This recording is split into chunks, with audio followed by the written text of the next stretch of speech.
Dendam. Bab 9. Dipecat.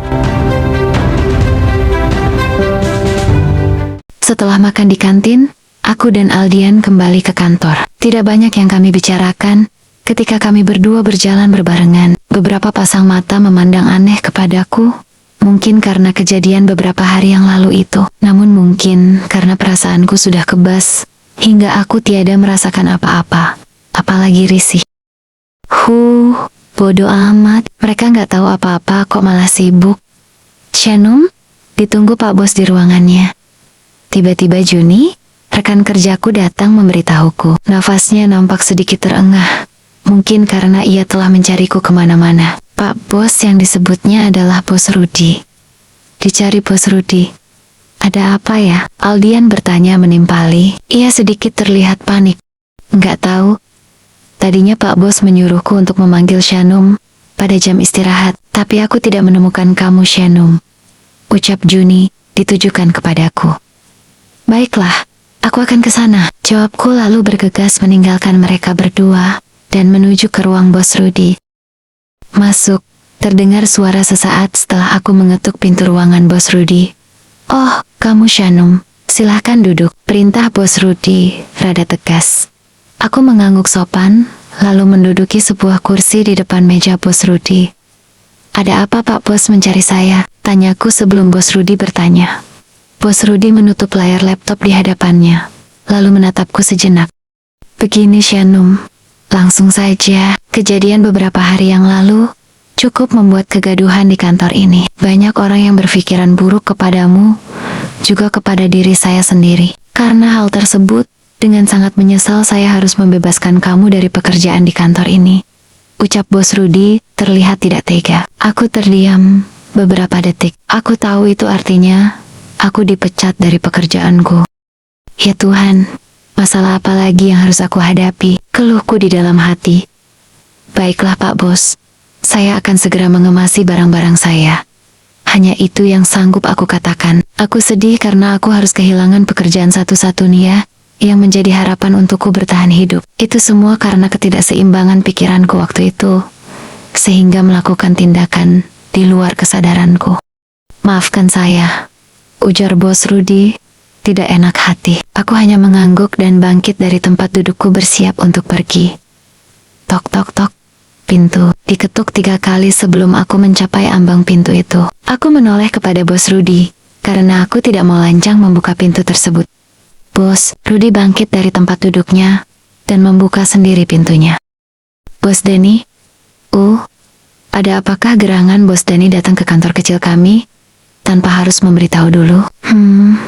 Maksud saya tidak sempat memberikan penyambutan yang layak, kata Bos Rudi terlihat sungkan kepada sang tamu yang tak lain adalah Pak Dani. Pak Dani adalah seorang investor yang banyak menanamkan modal pada perusahaan-perusahaan yang sedang berkembang seperti perusahaan milik Bos Rudi. Mereka berdua bersalaman dan Bos Rudi terlihat sedikit membungkuk hormat. Saya mencari Shanu, ujar Bos Dani dengan suaranya yang berat sambil mengibaskan jasnya. Shanum, silahkan duduk dulu Bos Dani. Saya akan menyuruh pegawai saya untuk membuatkan minuman. Bos Rudi terlihat semakin gugup. Aku terpasung di sudut ruangan.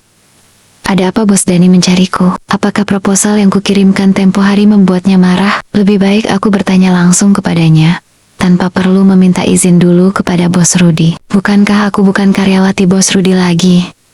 Kulangkahkan kaki mendekati Bos Dani, yang baru akan duduk di sofa yang berada di sudut ruang kerja Bos Rudi. Saya Shanum Pak. Apakah Anda mencari saya? Tanyaku sambil mengulurkan tangan. Bos Dani menoleh kepadaku dan memandikan aku dengan pandangan matanya yang seperti penuh selidik. Ia kemudian menerima jabatan tanganku. Andakah yang telah mengirimi saya proposal? Ia bertanya setelah puas memandangi penampilanku, lalu melepaskan jabatan tangannya. Iya, benar sekali Pak. Sayalah yang telah mengirimkan email beberapa hari yang lalu kepada Anda. Mohon maaf jika saya lancang dan membuat Anda terganggu. Aku menyusun 2 telapak tangan di depan dada dan sedikit menundukkan kepala sebagai permintaan maaf. Bos Rudi terlihat bingung dan tidak mengerti dengan apa yang tengah kami bicarakan. Ia hanya berdiri mematung menjadi pendengar yang baik dan benar. Anda masih terlalu muda, namun kemampuan negosiasi Anda sungguh tidak boleh diragukan.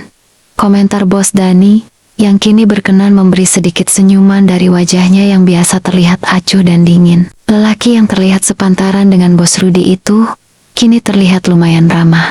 Oh, mari silahkan duduk Bos Dani. Bos Rudi mengatur tangannya dengan sopan mempersilahkan Bos Dani duduk di sofa, karena Bos Dani masih saja berdiri. Lalu Bos Rudi memberi isyarat kepadaku untuk duduk bergabung dengan mereka. Mata Bos Dani tidak lepas dari memandangiku hingga aku sedikit risih. Apakah Anda putri dari mendiang Indrawan? Tanyanya setelah kami duduk berhadapan. Iya, benar, aku mengangguk perlahan. Oh, Anda mewarisi bakat ayah Anda yang sangat luar biasa, pujinya. Bos Rudi makin terbengong, karena ia tidak dilibatkan sama sekali dalam percakapan kami. Oke, baiklah. Saya tidak punya waktu cukup banyak. Saya hanya ingin menyampaikan langsung kepada Anda bahwa proyek yang Anda tawarkan telah menggugah hasrat saya untuk ikut bergabung. Saya akan membiayai seluruh proyek ini dengan pembagian keuntungan 30/70, seperti yang Anda tawarkan. Bos Dani langsung berdiri dan sekali lagi memberikan senyuman kepadaku. Sebentar lagi pegawai saya akan datang membawakan minuman. Mohon menunggu agak beberapa saat, Bos Dani. Bos Rudi berusaha sedikit menahan. Ia tentu tidak enak jika tidak melayani dengan baik seorang pembisnis sekelas Bos Dani. Bos Dani hanya mengibaskan tangannya petanda menolak dan tetap bersiap untuk segera pergi. Saya jadwalkan pertemuan besok selesai makan siang di kantor saya, ujar Bos Dani kepadaku, lalu berlalu. Aku mengangguk ragu karena mengingat aku baru saja dipecat dari kantor Bos Rudi. Namun aku berusaha bersikap profesional dan bergegas menuju pintu lalu membukanya untuk Bos Dani. Terima kasih, Bapak sudah repot-repot mau berkunjung ke kantor kami yang sangat sederhana ini, ucapku sambil membarengi langkah Bos Dani untuk mengantarnya menuju parkiran. Beberapa pasang mata mendadak tercengang menatapku. Mereka tentu saja heran melihat aku berjalan dan berbincang cukup akrab dengan Bos Dani yang sangat terkenal. Bahkan wajahnya sering muncul di layar televisi pada segmen berita bisnis. Aku sedikit mendengus ketika kami berpapasan dengan Rifda dan Rani. Kedua pasang mata mereka melotot kepadaku, lalu segera memberi hormat kepada Bos Dani.